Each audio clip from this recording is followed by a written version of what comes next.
Now here is a simple question based on application of multinomial theorem.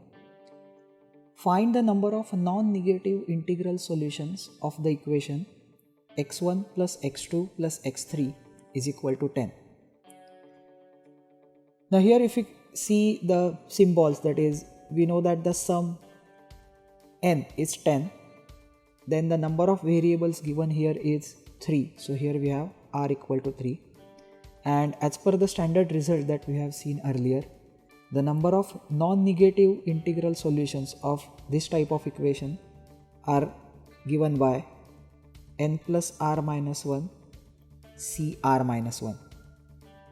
So therefore here we have 10 plus 3 minus 1 c 3 minus 1, so which is same as 12 c 2, and this we know is equal to 12 into 11 by 2. So 2 cancels with 12 with 6, and finally we have 66 as the answer.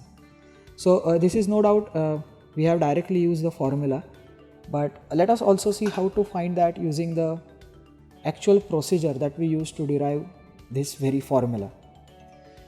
Now here if you remember, we try to find the number of solutions as nothing but the coefficient of x raised to n, and here n is 10, so therefore we want to find the coefficient of x raised to 10 in the product of 1 plus x square plus so on up to x raised to 10 raised to 3, simply because for every variable we'll have to write this particular bracket. So since there are 3 variables, the multiplication of 3 variables will be nothing but the bracket raised to 3.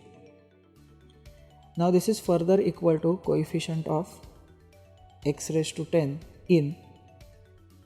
Now once again, if we have seen earlier, since our sum is restricted to 10, there is no harm even if we consider the terms beyond x raised to 10, that is x raised to 11, x raised to 12 and onwards, because those terms are never going to give us the product which will result in x raised to 10. So therefore we can consider this as an infinite series.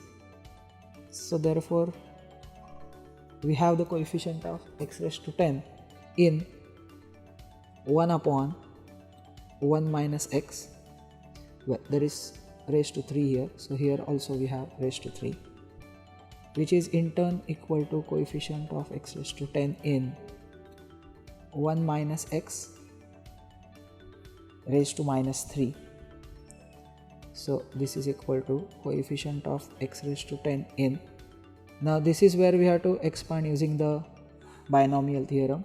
So the first term is 1 plus, here you will see minus 3 into minus x plus, here you have minus 3 minus 4 whole upon 2 factorial into minus x the whole square, plus writing one more term, we have minus 3 into minus 4 into minus 5 whole divided by 3 factorial into minus x cube and so on.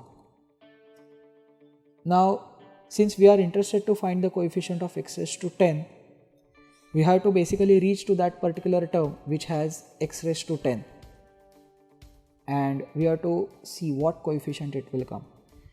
So therefore it is nothing but, if you observe the x term, the coefficient is given by